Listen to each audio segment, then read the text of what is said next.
Hi everyone, I'm super excited to host Adam Wilbrecht, City of Concert. Thanks a lot, Adam, for being on the show.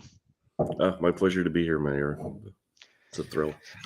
So, I got a chance to see and learn more about Concert, and it's one of the most interesting Web3 development in AC right now. So, it's a huge pleasure to host you and showcase the community. What are you guys building and up to?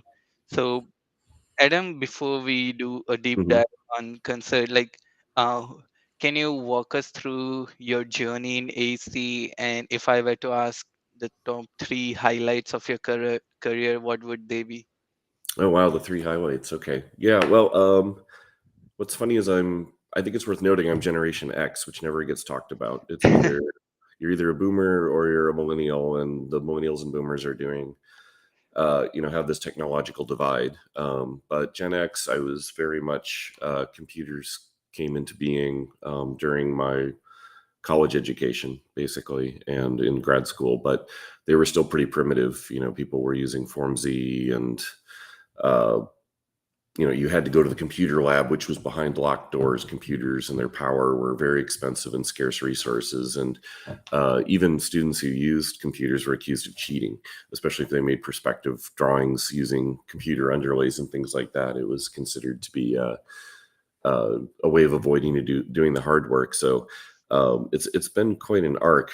So my education began at Wesleyan University in Connecticut back in the late 80s, early 90s, where I had a very traditional studio arts education with architecture. Had a wonderful opportunity, though, to go to Columbia University my junior year under it was called the Shape of Two Cities programs, New York and Paris. And when we were in New York, that's when I met Bernard Schumi, and he was bringing this technology agenda to Columbia as well.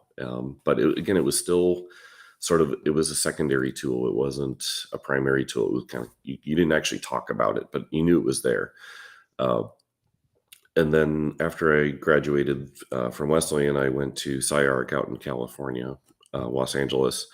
But same thing there, computer lab. That was the days of the Hackintoshes. There was a Silicon graphics station that was locked within a room that was locked for people to use Maya, and so it was very rarefied material. But there I had the opportunity to work with Eric Owen Moss, and I was sort of part of his faction with his employees as my professors.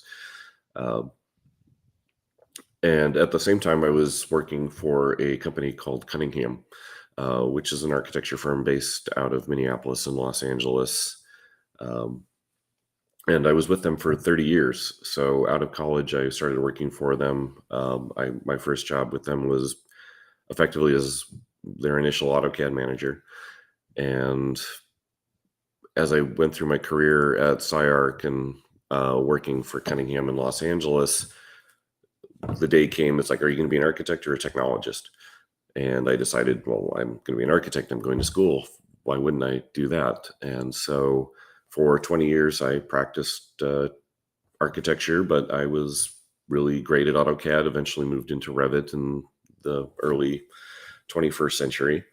Uh, at that point, though, after the big Bush recession in 2010, uh, we realized there was a disconnect at Cunningham between the technology and the practice, and it was time to bring them together. So they asked me to take on a CTO type role. And so for the last 10 years at Cunningham, we worked at really merging the technology and the practice and the processes and really integrating them together.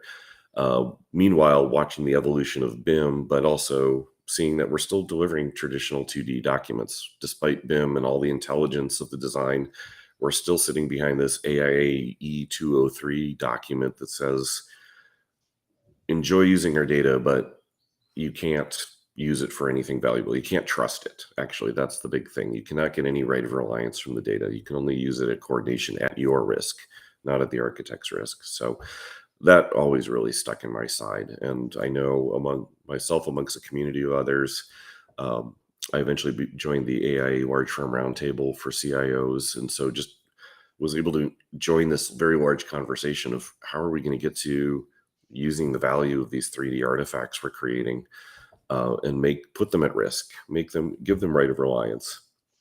And in the process of doing that, technologies came along such as blockchain that all of a sudden, okay, this makes sense now. We have a way to do things with data effectively, sign data. There's 4 wicked uses of blockchain. 3 of them are token based, but the 4 is called sovereign identity. And at that point, when I learned you can tie identity to data using the blockchain record, that's what set off the initial ideas for Concert. Is we now have a mechanism to sign data and put it on assign a trust mechanism to data. So that's sort of the arc very quickly. But as of so about 2 years ago, 3 years ago, we incubated Concert within Cunningham.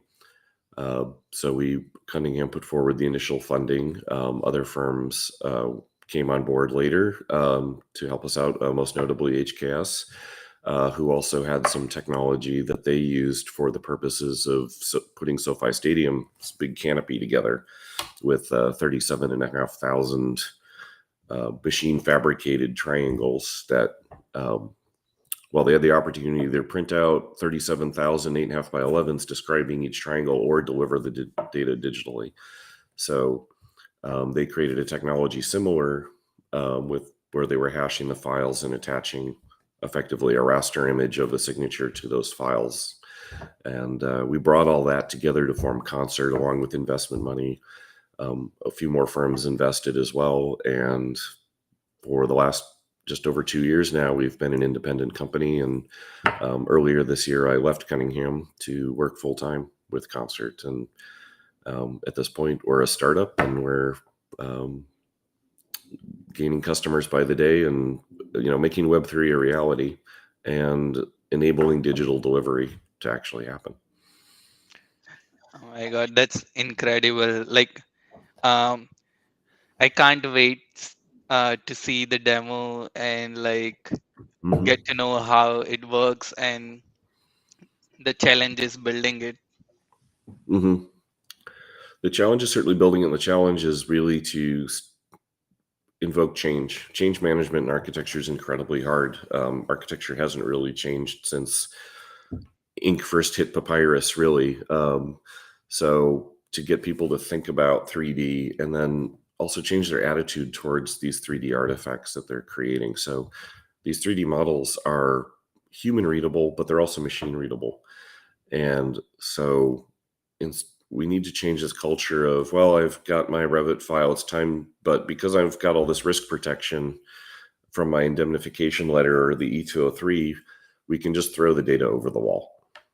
And that's literally how architects and engineers think about it now. Here's this model file that has tens of thousands of man hours, perhaps more, especially when you look across all the linked files and you look across all the disciplines contributing their own BIM content. And we're just throwing it over the wall so that people can deprecate it back to 2D. And then we go into construction. We've gotten better with coordination, but we're not realizing the full value of what's available from these 3D artifacts, especially with the machine readable. If you look at my favorite is Dusty Robots out in Colorado right now. They have a button that goes into your Revit software install. You hit that button and it produces machine readable code for their robots to do construction layouts on slabs. So that raises the question of who pushes that button. Is it the contractor or the architect? Who has the authority to say that data is right and then hand it over for the purposes of fabrication or construction or whatever? If you look at Branch Technologies out in Tennessee, robots are building 3D framing with complex geometries. Who's supplying those files? The list goes on. There's all these offsite manufacturers coming up now. It's fantastic. I love it. But the question is who's supplying the data? The argument's there that the architect really has agency here to supply that primary data for the purposes of construction. Yeah, like on the note of authority, I always wondered like who owns the building data, the Mhm. building developer, architect, or the end occupant. Well, I think it's going to get more complicated because you have to include the fabricators too. So, say you have like Schindler Elevator or Mammoth Mechanical Units or something like that. I'm not getting paid by any of these people to mention it, uh, but they'll create bespoke Revit families for your project, and so now you have a Revit file, or if you're working with Bentley's products, it doesn't matter. If you're working in BIM, you take these models that are effectively the intellectual property of the manufacturer, and you're plugging them into the models.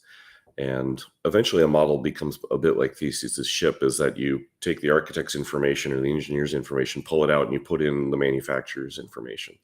So it becomes more like a rap song in a way. You've got the design, which is sort of the lyrics and all of that, but then you've got all the samples being built in that are the IP of somebody else. Um, Architects enjoy a copyright. I believe it came out down in 1905, that they can own the copyright to their design, despite being paid your services fee based, paid for by a building owner. An architect still owns the copyright to that design. So ownership is going to get a lot more fluid and a lot more difficult to pinpoint. It's probably going to be more about control. Who has controlling authority over that data set that comprises the building, especially as it moves over into digital twin in the operational mode. And now you have not only the data that embodies the building, but it's also the data that's output from the building, its occupants, the experiences they're having, massive data sets coming up. And so the question is, is ownership even important? Or is it really the utilization of that data and what you can profit by, what you can learn from? What do you do with that as a building owner or as an architect or as a city, frankly? So as we get into smart cities, how is energy being used, consumed, traffic patterns? It's all pushing into a bigger mesh of data that we're just cracking right now. So, any quick thoughts on like how we can solve that problem? How do we solve it? Maybe we get less worried about ownership. Uh, it is about intellectual property, but I think it is about the resultant data from the utilization of your intellectual property that's more valuable. That's just coming off the top of my head right now. We are territorial people. Uh, we're tribal as well. So, architects like to empower architects, and you empower your tribe. Uh, but if we can work more inclusively with each other and solve the bigger problems, um, then there's going to be a lot more value to that information upstream and downstream. Got it. I think now it's a good time to show the concert demo.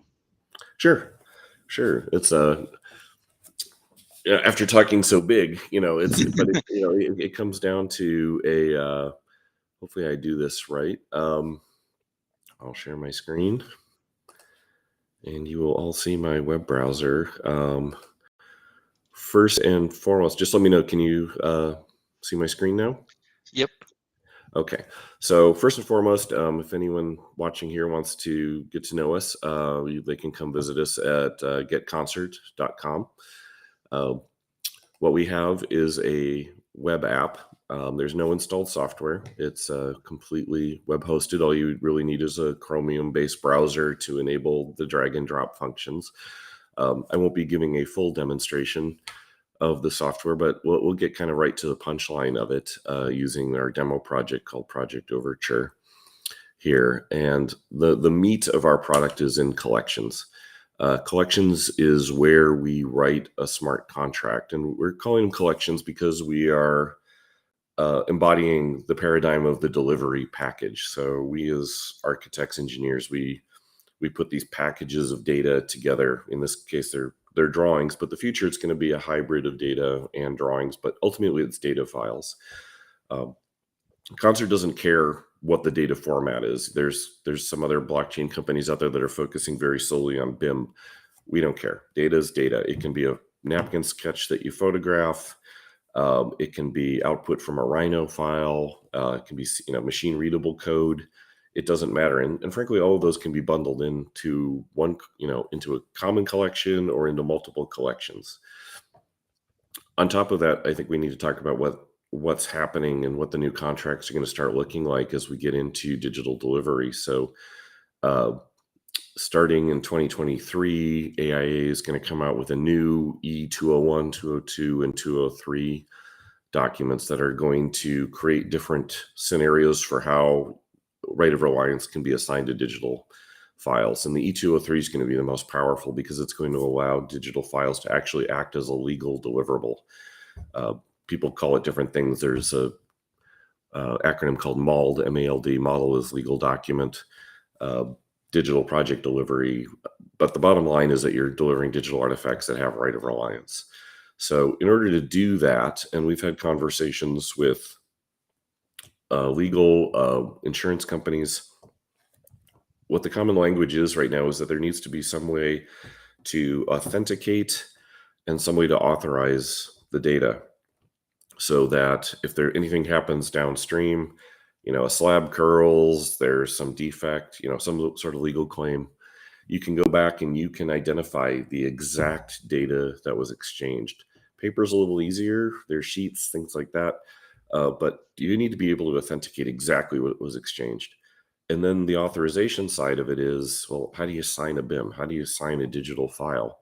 Well, blockchain is really where that key piece comes into play. There's this sovereign identity function that allows you to, like an NFT, to tie the identity of a person or an organization to data and create this linkage in a trustless environment using smart contracts. So that's what we do, is give you the ability to sign your data, but also to authorize its intended use. And I'll talk about that a little bit so we can get into the demonstration. But really the basis of it is that we create a collection and we give it a name. So we'll just use today's date and we'll call it design and fabrication files. What we're doing is we're building a blockchain record right now. But before it's minted or written, we have to populate it. So the first thing we're doing is we are putting together the basic authentication elements. So part of the authentication is the company name, the project name. These are all being encoded. Also, the name of this collection, this delivery package, also is getting its own encoding. And then what we're going to do is we're going to add versions. So there's two ways to add versions, and versions are files. So because architecture and design is iterative, we talk about versions. Because no one file exists for the entire project. It's continuously improved up until the day that the building opens, and even then on if you go into an operational mode with it.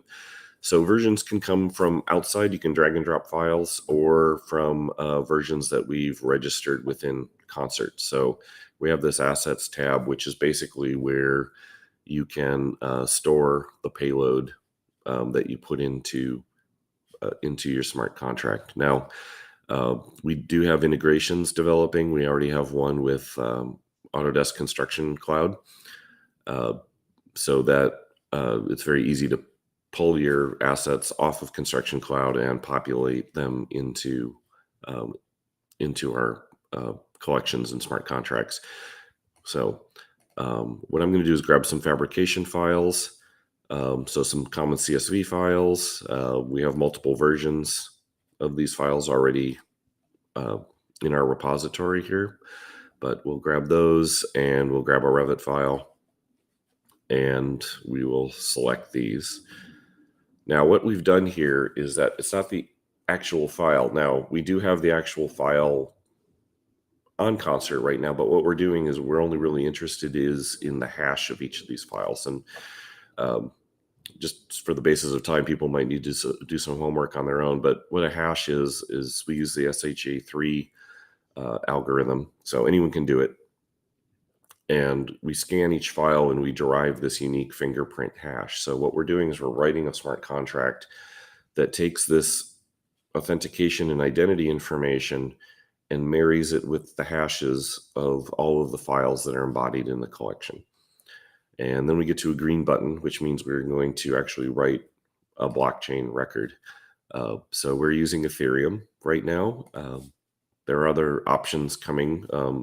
Solana and Cardano are certainly interesting to us. We're still waiting. We're still exploring what is going to be the industrial blockchain. Where are all these records going to go? So what we've done here is we've created a blockchain record now, and it just exists for posterity at the moment. It's like a notary stamp. There is now this smart contract is now written out to the Ethereum nodes. It is now in a trustless environment, so it is legally admissible. We could say we can basically claim ownership of these files from an IP standpoint. We created these. We've created this registry, and we could stop right there. Good enough. If someone steals our work or something like that, say you're a graphic designer, you could absolutely write a smart contract to encode and mint your designs that you might have submitted to a client and claim them as your IP. But we can go a step further. We can now apply a signature. We can also request a signature. So the cool thing here is just with a few clicks, you can apply a professional signature. But say I'm the model manager for the project, I don't have the rights to sign it, and my boss is off in didn't mean to click that right now, but say my boss is off on a beach in Bali on vacation, but we still need that principal to sign the files. We can go and request that signature from them, and they can sign it from their phone. But in our case, I'll just show you what the signature application looks like. So we're just going to verify that these are the files we indeed want. Two kinds of signatures. We could do just a simple e-signature, which is common to DocuSign, or we can do a more robust digital signature. This is still partially in development as far as the two-factor, but and we just have a sample piece here. But here is where we can actually take a representation of the seal. Many states allow for this now. We expect more. And then the information about the professional architect is also encoded along with the expiration date and things like that. Now, when we talk about authentication and authorization, one of the authorization pieces is, why am I sharing this data with you? Is it for construction? Is it for pricing? Is it for fabrication? Is it for constructability analysis? Is it for energy use analysis? Something like that. So we can start putting guardrails because we're writing effectively an electronic agreement here. We could say, or pricing review only, something like that.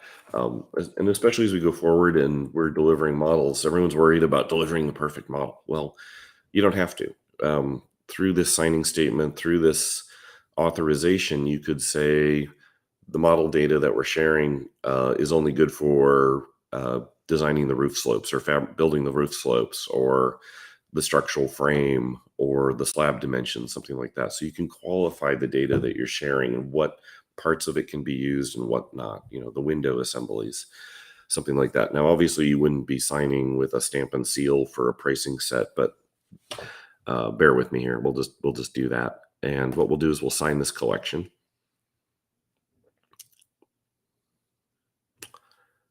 And now that we're writing blockchain, it does take a little time. We do have notifications. So anyone who's part of the project will get a notification when these actions happen. So if you're a project manager, you can start seeing the activity that's going on.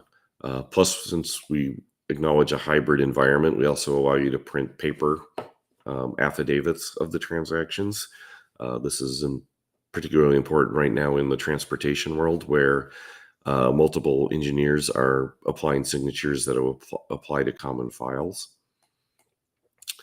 And there we have it. So now we have this record written into blockchain. This is the visual representation of it. that we're authenticating the files, we're applying the signature. We identify exactly what files the signature applies to. And then we're also building up a history here. So as we get into functions like distributing files, when people receive the files, their receipt gets recorded into the history.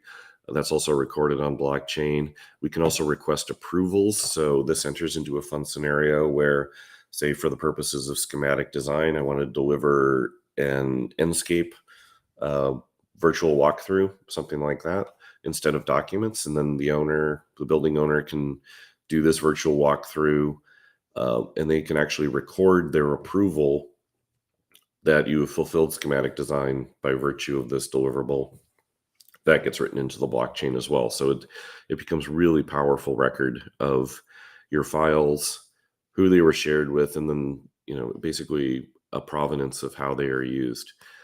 We can also set statuses. They're called purposes right now, but we can just set for construction, not for construction.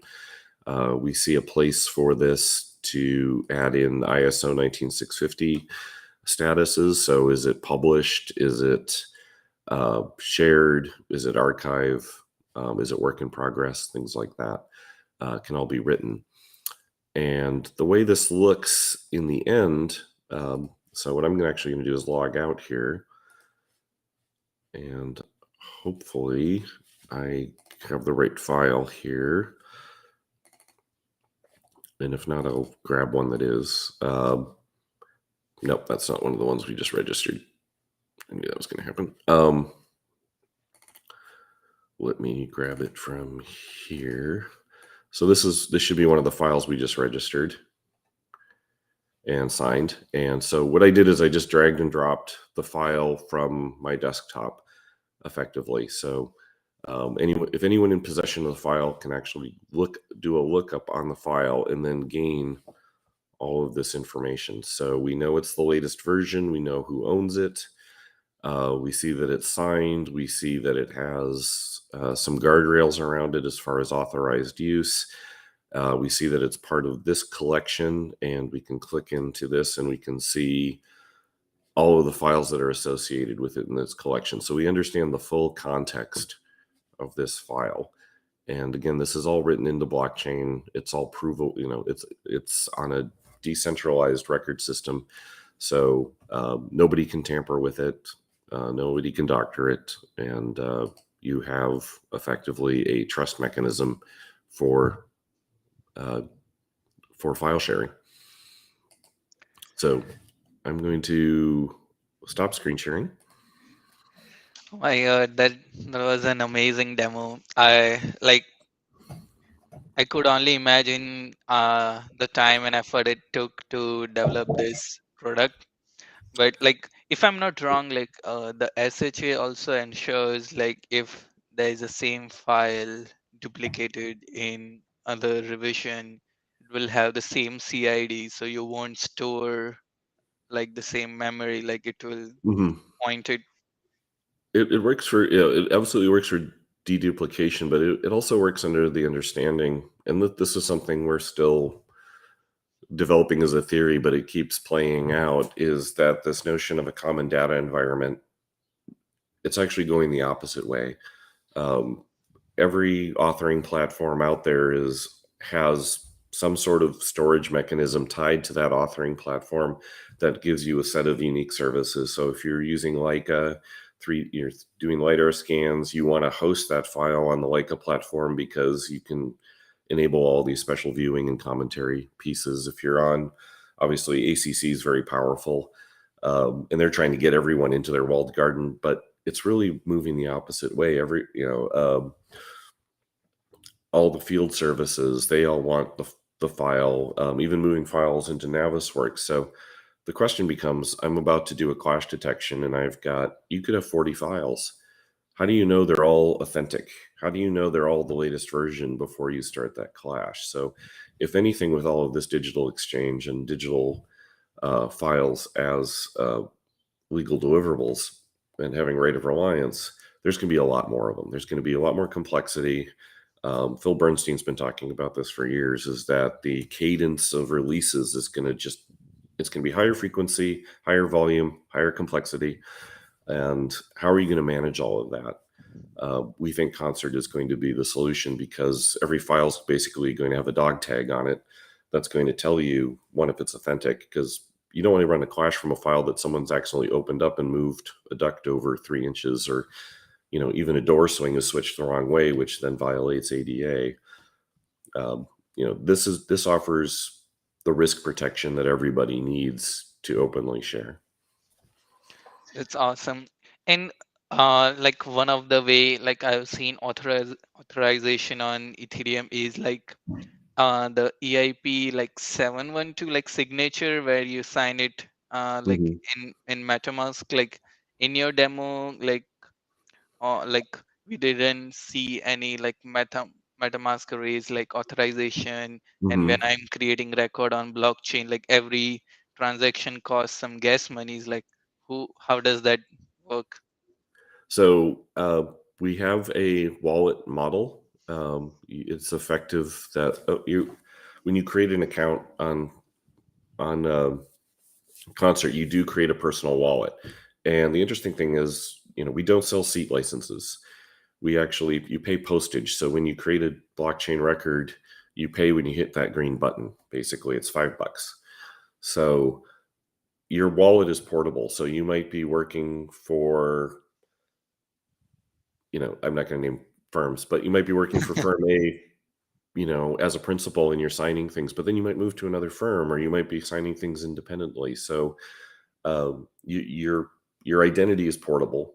You do have a wallet. The gas is paid for by the organization that has the billing content. So files are assets are registered to organizations, but signatures are associated with a separate personal wallet, and the wallet's portable. So hopefully that helps your question along there. And we do see a vision of making the wallet much more robust, or possibly porting it over that you do sign with your MetaMask wallet.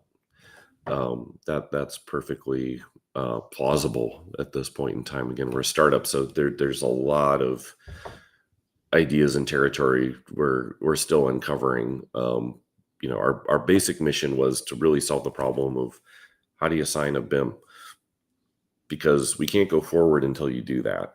And then that opened up the whole notions of how do you eliminate risk from sharing data, because again, you have to share data, but you can't be like, there's this company called Polyport. They don't exist anymore, but what they created was a DRM construct where everyone had to have the same software on both ends to protect the model from being tampered with.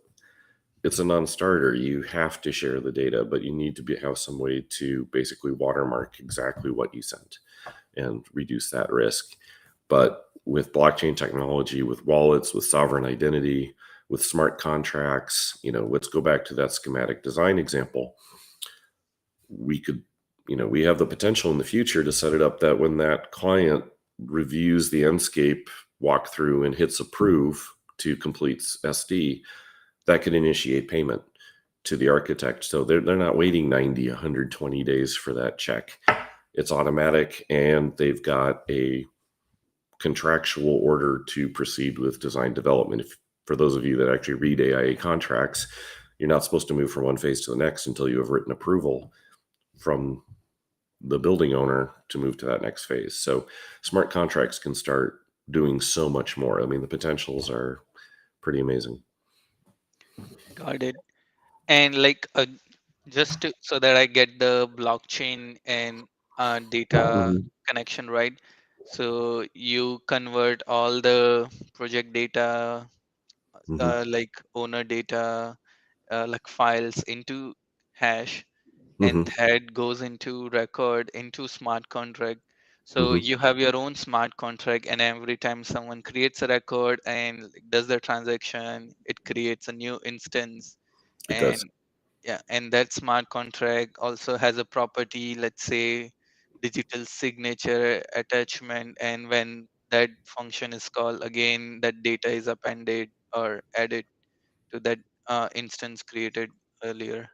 You can keep adding more information as far as the metadata to the smart contract. We we actually seal the files that are part of the initial. You can't add more files later on. That delivery package is that delivery package, that collection of that time, and then you can only track the provenance of that as it moves through space and time.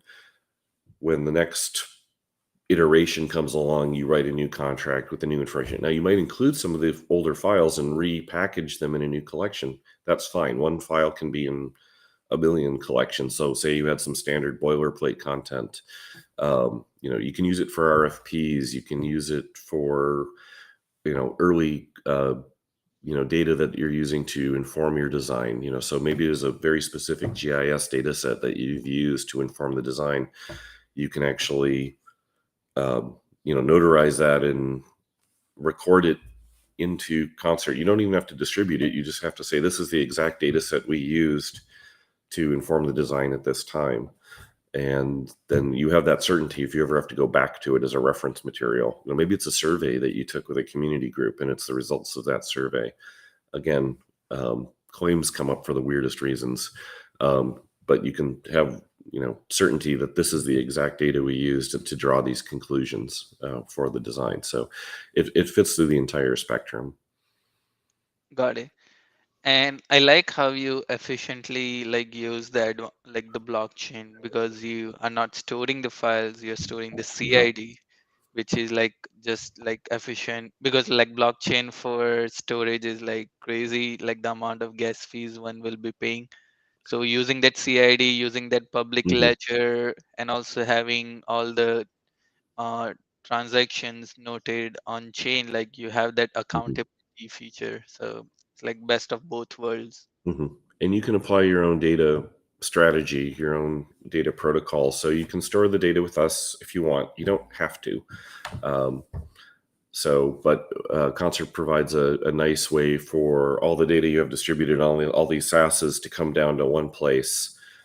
But everyone wants to be the CDE in that regard.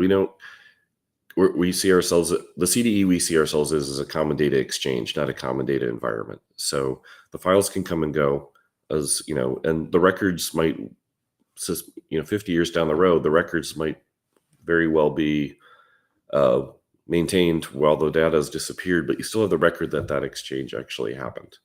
And that's important, especially for long-term owners like a school or transportation or something like that. For roads and bridges, who signed these drawings 50 years ago? That's a real problem with digital delivery. Who can even open a microstation file from 1985 nowadays? That part might become irrelevant. Yeah. That's interesting that you mentioned, because like one interesting fact about like blockchain is like composability and developing applications that Mm-hmm. involves multiple smart contract or building on top of smart contract. So when we see NFT, like a lot of metaverses have this component integrate your own NFT.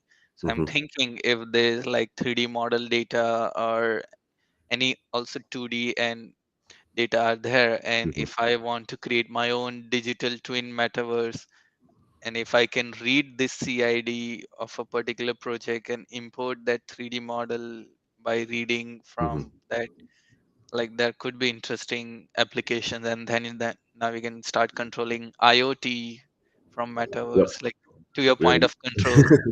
yeah, we haven't even mentioned IoT or other Web3 information that's coming up now.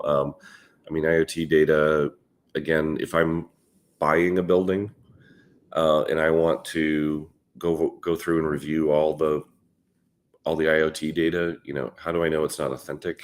There's a role for blockchain to authenticate all of that IoT. In that case, maybe the building becomes the owner of its own data versus a person. I mean, if we're talking about decentralized autonomous organizations and ownership of data, it doesn't have to be a person or property, could own its own data. Um, you start, again, the complexity uh, goes high very fast, but we are absolutely interested in actionable information. So that if you are about to do a clash and you've got all 4 of your files in and you see one that is not the current version or it's not authentic, that's an actionable moment. It doesn't mean that we have the mechanism for it to automatically update. That's a completely different, model there. That's not something we're doing right now. But there's issues of privacy, as we saw with the NIBS group this week. They had a big cyber privacy discussion about what are the privacy issues around digital delivery. Those conversations have to play out still. But that said, we shouldn't have to solve everything before we move forward. As we discussed earlier, uh, Autodesk introduced Skyscraper, which is now ACC, before everyone figured out all the data privacy rules and all of the federal standards and all of those things. But there's a lot of early adopters. They got a lot of value out of it, and the security came along in time. So, for us, we certainly are looking for the early adopters who are willing to move forward with digital delivery. Insurance companies are aware of us, and are, off the record celebrating our existence. So, this whole thing is forming up, and the details will play out, and we'll have some sticky situations to solve, and we'll solve them. But that's the only way architecture is going to change, is if people, don't have to solve every single risk exposure before they can move and paralyze themselves and still deliver 2D. They're going to be an irrelevant firm, I would say, by 2030 if that's the way they proceed. Mhm. It's amazing that you mentioned like building can make decision on itself, because like I Mm-hmm. was hugely inspired by like No One S1, a project from ETH Zurich, where they built a meditation house and like had like crypto gated access to that meditation Mm-hmm. house, and like what if that entity can make decisions on itself. So Mm-hmm. I want to pick your brain, like if you can elaborate on like how the world will look like in a building making its own decisions and an entity, and also Yeah. decentralized city. I love to point at Rockefeller Center. Um, First of all, it's the only urban space where you look down that hasn't turned into a total trash pit. Um, but you can Rockefeller Center tweets. Okay, and it's a person behind it, but people can still tweet, "Hey, at Rockefeller Center, I don't like something," or you can start giving feedback. You can develop a relationship with a place. With AI and the natural language engines, things like that, all of a sudden that conversation actually could become a conversation with an automation that's tied to a place and the performance of that place and the responsiveness of that place. And then you can just start tying in all other kinds of data, whether it's the number of people that pass through a certain point, what day the Christmas tree was installed, how many lights are on it, how much revenue the restaurant's making, how many skaters are on the ice at any given time. I mean, again, it just starts unfolding. Um, but it becomes, this amalgamation of data that's static, which is just the physical constraints of the place. Then there's dynamic, how many skaters, but then it becomes about the experience. What do they feel? What do they need? And what kind of services can you develop once you understand those needs to develop new revenue models and things like that, which then unfolds onto us as architects. What's our agency here? Are we just concerned about the static, or can we have a relationship with the dynamic data for the operational lifetime of that place? And can we design it? So when we get into IoT, and we're sensoring up a building, who's designing the sensors? Who's designing the experience that's tied to those sensors? Can it be architects? Absolutely. Is it architects? None that I know of right now. Is there a business that I can call right now that does that? I don't think so. I don't know. If there are, I'd like to go talk to them right away, because that's a very real business. Is here's a built environment. Here's all this. Here's the full capacity of sensors that you can deploy on this, that is going to allow you to operate it. Right now it's all in the mechanical systems, but there's sensors that go into structural members. So if there's an earthquake, if you're in LA and if a key piece is out of plumb, you can query the building and it'll tell you which structural members are no longer vertical. Again, you're opening up a box that's just so exciting, and this is the next generation, in my opinion, for architects, is to get into the experience of the buildings and play a role in that through the operational lifespan of it. If they're just looking to throw files over the wall and not utilize the value that's embodied in those files, it's a really missed opportunity. So yeah, I think like that is where we will see, instead of like people hiring architects for one time, like if we Hmm. do like lifetime service, it's like a subscription model, like Hmm. architectural, operational, or experience design or something. Absolutely. And that's where the ownership of the data becomes kind of interesting. So maybe you're working with architect A and they're monitoring your building, but they go out of business or you don't like them anymore. Could you transfer all that data to another service who then takes over all of that? And then when it comes time to sell the building, all of that data is available and becomes incorporated into the value of that building. How many eyeballs look, say it's a department store, how many people walking by actually look in the window? I mean, camera AI tied to cameras has been doing that for years now. They can monitor engagement, they can monitor emotions. You don't have to have those four buttons you see in the airport restrooms, where you vote on how clean the restroom was. um, it's you can go down any rabbit hole you want, and usually my friends have to stop me because I go too far. I see. And just so that I'm on the same page, like when you say like this kind of experiences with tied with IoT, like let's say I'm a resident, building resident, like I have my IoT like smart devices in my room. Like Hmm. how can I create like experiences in the sense of like how lighting tied with sound, Hmm. with different routines are you talking about that, or is it totally different? I mean, it can start at a very personal level, your personal environment. It all depends what's integrated into the space for you that you can tap into.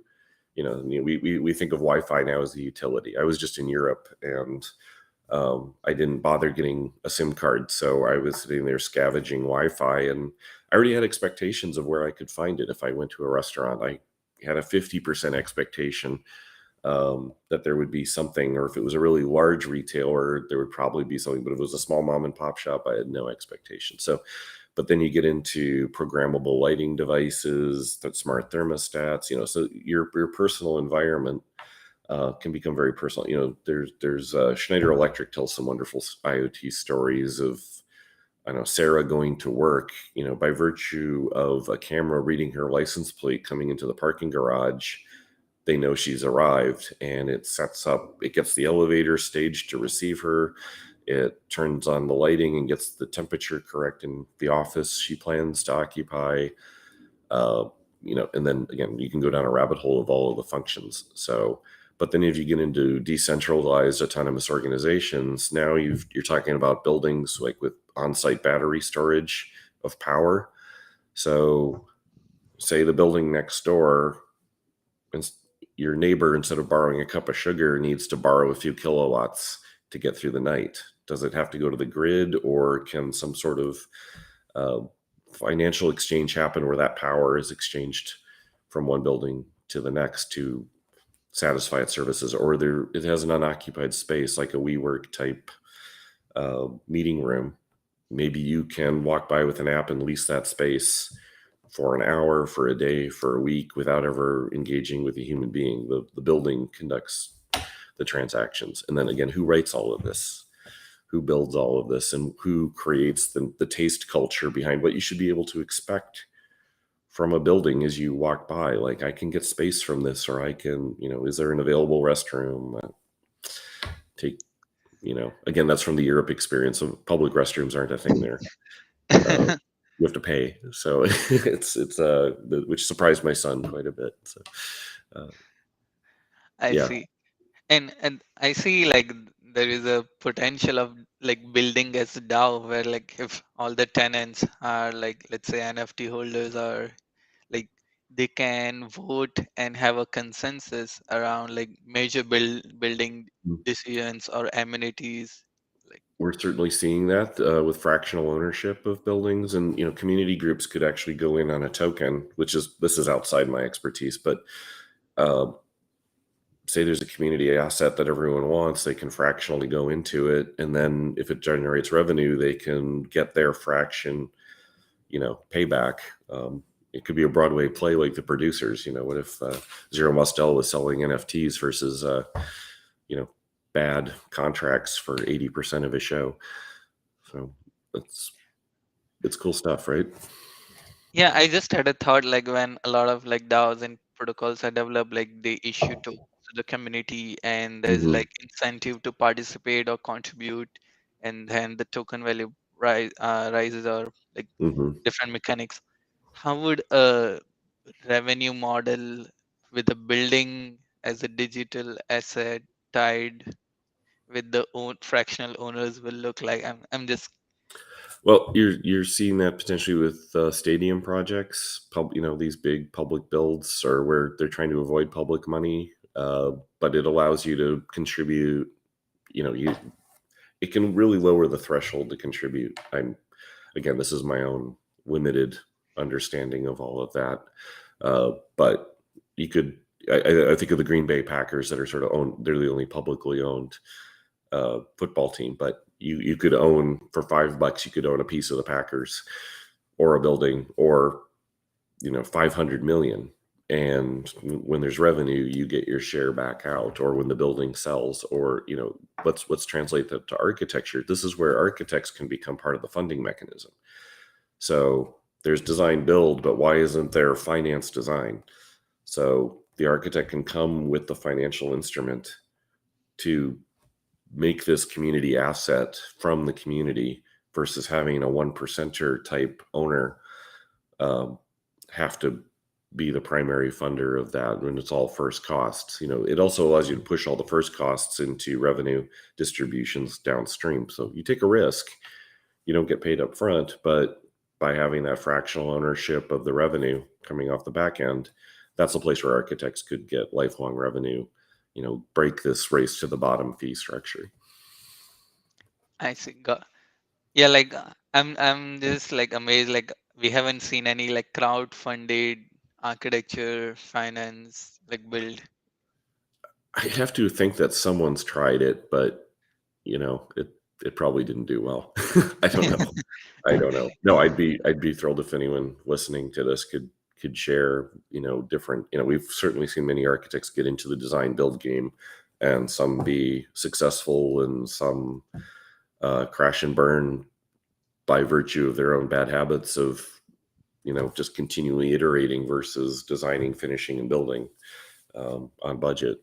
So, but it's also about relationships, and can the technology change the nature of relationships, and where the funding comes from? Absolutely. It doesn't have to be social connections. It can be completely new connections, and maybe the DAO is making connections of its own. Um, someone some DAO is chirping, "I've got cash to go to these functions." Um, why not? I see. What is your piece of advice to students or young professionals who are getting out in the field? Code. Learn to code. Uh, learn to code. Um, learn the basis of information technology. How to do. Learn R. Learn how to communicate using data to tell stories. That's a big one. Data should always be presented as a story. And in the past, architectural design has been a combination, and I'm quoting Phil Bernstein again, of experience and intuition. But we need to add that data piece. And the data is where you're going to bring the real value, where you have provable outcomes from the building. So that's nothing new, but you need to be able to embrace that technology, and then understand the real value of what you're creating, and break the fee for services downward run here. It is a race to the bottom, and no one's going to win if we don't do something. Otherwise, I mean, our design and construction is the second largest economy on the planet after healthcare. um, 11 trillion, $13 trillion in the whole mix. architects get this much and they're going to get less. Offsite fabrication is going to explode. If you believe the McKinsey's, if you read The Next Normal by McKinsey, it was released in June 2020. It's showing design fees getting tremendously reduced, but with massive expansion in offsite and fabrication. That fabrication is going to be driven from our data. So get a piece of that. Find a way to get a piece of that. Otherwise, you're just throwing data over the wall for someone else's to, get all the profit. If we're in a purely capitalistic mode here, as we move past that, look at how the data is going to inform smart cities. Go back to the noble intent of architecture, which is health, safety, welfare of the built environment. What can buildings do in aggregate? Stop modeling buildings. Drives me crazy when I see a rendering and it's like the building exists with nothing around it. Think about the context. Think about how a DAO can work in context and how that data can work in context to create better communities, better cities, better services. It's the Wild West all over again. There's so much opportunity, I think. That's an incredible piece of advice. I have like a rapid fire to wrap up the interview. So you'll Let's have do like it. 10 seconds Let's do to it. make it very brief. Okay. Which city is in your travel bucket list? Oh, I'd say Tokyo and Japan in its entirety. I need to get there, if not for the food, but also just, yeah, for everything. Any business or technical book which made a big impact in your life? I hate business. Actually, well, it's the future of professions, by a father-son team. Who I should have the book. I usually have the book within hand, but the future of professions is just a must-read. Phil Bernstein's Design, Data, and Architecture as well is, I think, a critical read, if not just for the introductions of both books. Yeah. Your role model? My role model, I can't. It's actually some of the people you've had on this show, and they've been role models for me because they've started this conversation and they've continued it. It's like Shajay Bhushan, Rob Otani. So Shajay's with Hadid. Robert Otani's with Thornton Tomasetti. There's Martha Sigari, if I'm saying her last name right, at Foster and Partner. She does research.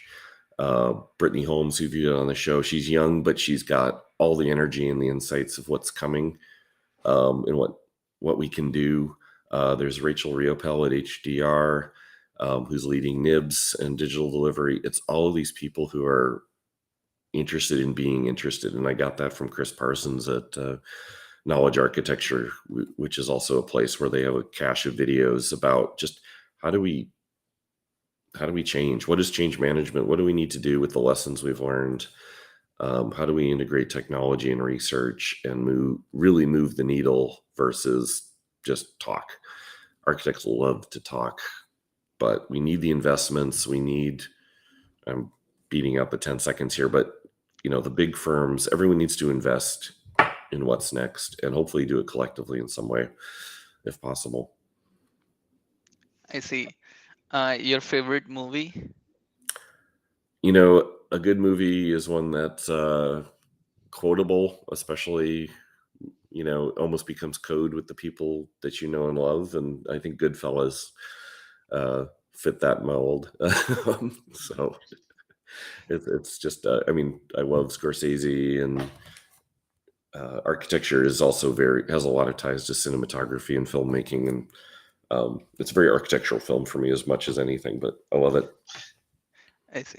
How does a day in your life look like? Or like three major activities in your professional life every day? What does it look like every day? Well, it's certainly changed now that I'm not working for Cunningham after 30 years. I'm not in as many meetings. It's amazing how much time is taken up by meetings just to communicate. So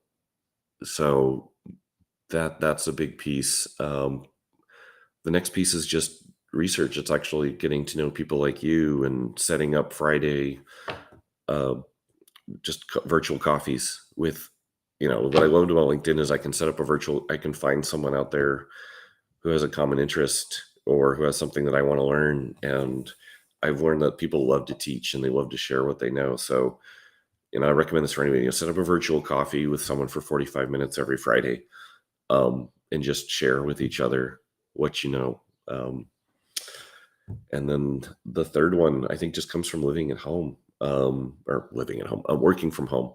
And being part of a decentralized team. So I've gone from being in a firm of 300 to 400 people to working very intimately with 4 other people, working in an agile framework, having a daily stand up. Every 2 weeks, we close an agile phase and we share the work and then discuss what to do next. There's a lot of parallels to how the design process could use that. I know people have tried, they've incorporated lean, things like that. If I ever went back to being a project architect and running a team, though, I would definitely try and incorporate the lessons of software development.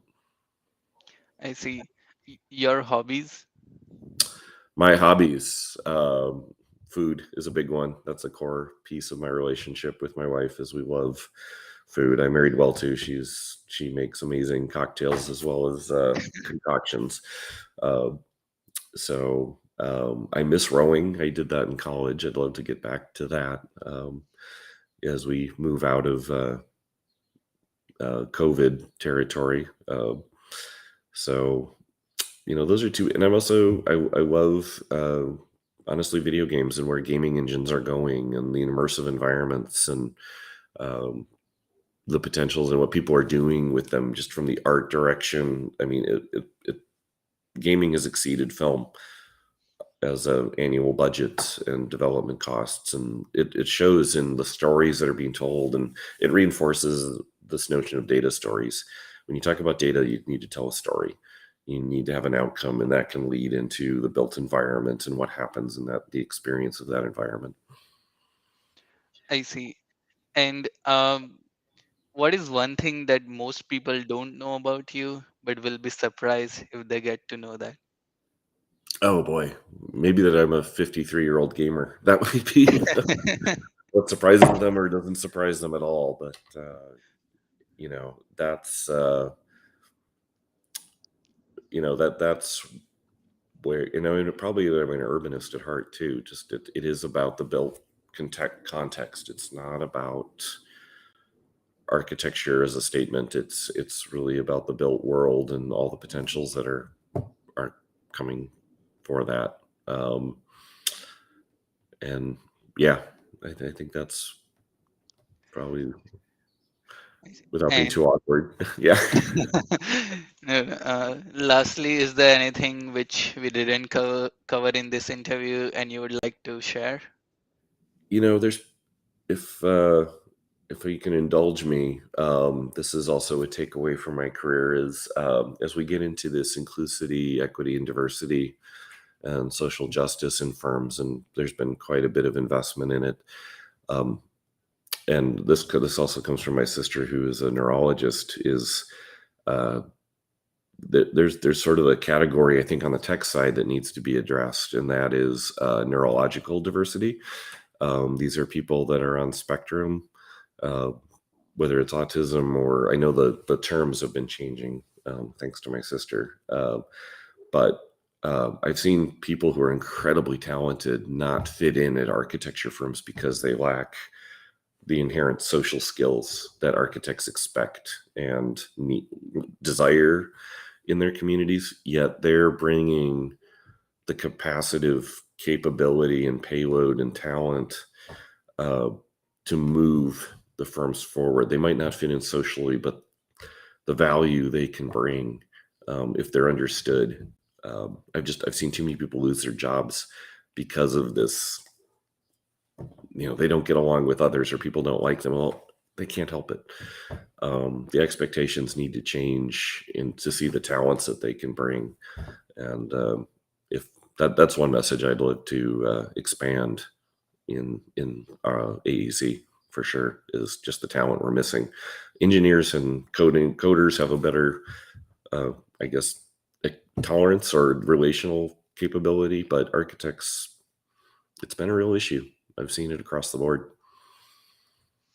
That's a great way to end on a awesome message. Thanks a lot, Adam. It was pleasure hosting you on the show. Oh, I appreciate it, Mayor, and thank you so much for having me. Awesome. See you. Have a nice day. Bye bye.